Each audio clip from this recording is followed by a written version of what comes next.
Holly సొంత నియోజకవర్గం రాజమండ్రి. అక్కడ కేంద్రంగా ఎన్నో సేవా కార్యక్రమాలు చేస్తున్నారు ఆలీ.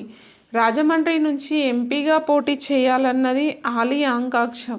కానీ సామాజిక సమీకరణాల్లో భాగంగా రాజమండ్రి ఇచ్చే ఛాన్స్ లేదు. దీంతో ఆలీ సైతం పునరాలోచనలో పడ్డారు. రాష్ట్ర వ్యాప్తంగా తనకు అనుకూలమైన అసెంబ్లీ నియోజకవర్గాలపై తొలుత దృష్టి పెట్టారు. ముస్లింలు ఎక్కువగా ఉన్న నియోజకవర్గాలపై ఫోకస్ పెట్టారు. కానీ అక్కడ వైసీపీలో సీనియర్లు ఉన్నారు.